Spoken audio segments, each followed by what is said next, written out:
The focus for the moment is on one neighbor, the one that practices terrorism as state policy, the one that supports the Taliban. And that neighbor, we all know, is Pakistan. Afghans around the world have launched a campaign calling for sanctions on Pakistan.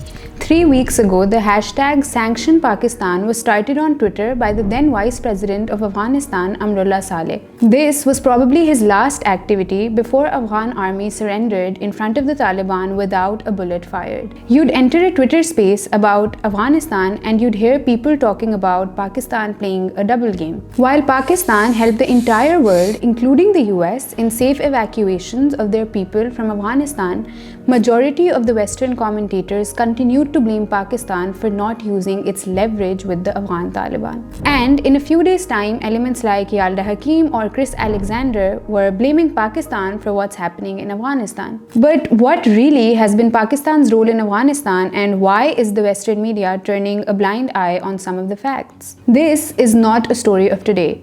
It began 40 years ago and it continues till date. When the Soviets invaded Afghanistan in 1979, America wanted to win its Cold War enemy and Pakistan didn't want the Soviets to end up in their backyard. So, on America's request, Pakistan joined the war. The Muslim world also offered support and Mujahideen were created for this purpose. Mujahideen fought the war for 9 years and the Soviets were defeated. America packed its bags and left the region. In other words, it abandoned the region and left Pakistan to bear the costs of war on its own. First in the form of refugees since 1979 and later in the form of Kalashnikovs, weapons and drugs in the 1990s. Throughout the 1990s, Afghanistan ignited in the flames of a civil war, and Pakistan, being its eastern neighbor, also burned in that fire. Loss of lives, weaponization, terrorism, financial losses, instability, you name it, and Pakistan has bore it all. And more often than not, was left alone to deal with it. This was the same time when the US froze security funds and applied Symington and Pressler amendments on Pakistan for running a nuclear weapons program. Then 9/11 happened. To avenge the attack, America invaded Afghanistan and the war on terror began.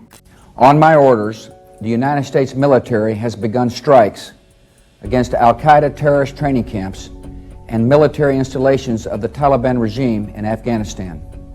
America launched their Operation Enduring Freedom to wipe out Al-Qaeda and the Taliban. And once again, America knew that they couldn't do this without an ally, and that ally was Pakistan. As soon as Pakistan became an ally to the US aid started to pour in. In 2002, Hillary Clinton vowed to not abandon the war region. In a meeting with General Pervez Musharraf, the then President of the United States, George Bush, also stated that we are in this hunt together.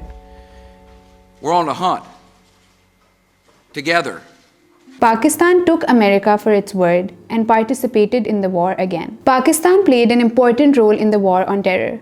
When in war, America appreciated Pakistan for breaking the Al-Qaeda network, giving them intel and destroying linkages with the Taliban, but at the same time kept pressurizing Pakistan to do more. Pakistan continued its efforts, but again, it didn't come without a price. In fact, the price was too big.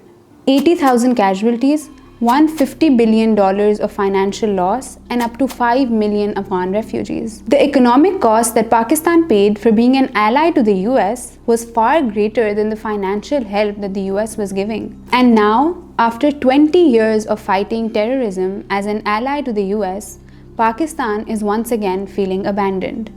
How did we even come to this point? Let's take a step back. America was adamant to eliminate terrorism from the region and did not believe Pakistan when it said that war is not the solution in Afghanistan. Current Prime Minister of Pakistan, Imran Khan, has at multiple times reiterated that there is no military solution. My question to these people is, if there is no military solution in Iraq, how do you think there is a military solution in Afghanistan and in our tribal areas? Isn't this exactly what Biden and other NATO leaders are saying now? Back then, America could not digest the thought of sitting at a table with the Taliban. They thought drone strikes were the answer. So they kept bombing Afghanistan and Pakistan, and unrest continued to increase. Once realizing that there is no military solution, the US wanted a peace deal.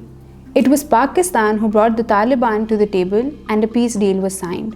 America and the entire world legitimized the Taliban as a political force. NATO forces began their sudden withdrawal, and once again, the region was abandoned. Now, with the creation of pockets of resistance and the Afghan people hoping for an inclusive government, the risk of a civil war looms again. The more you think, the more you realize how badly the US government was misled by the Afghan and Indian governments. Both played the role of a spoiler in the peace process, and to this date use disinformation as a weapon against Pakistan and the US. Since the Taliban takeover, Pakistan has been taking part in evacuation processes and engaging in dialogues with Russia, China, Iran, and Central Asian republics for regional stability. Learning from history, it is quite clear that the US had only one ally in the war, and that was Pakistan. Despite paying a big price, Pakistan always gave the right advice to go for a political deal. And so America should be listening to Pakistan and not the peace spoilers. Because if anything else, Pakistan is a victim itself of this longest running war.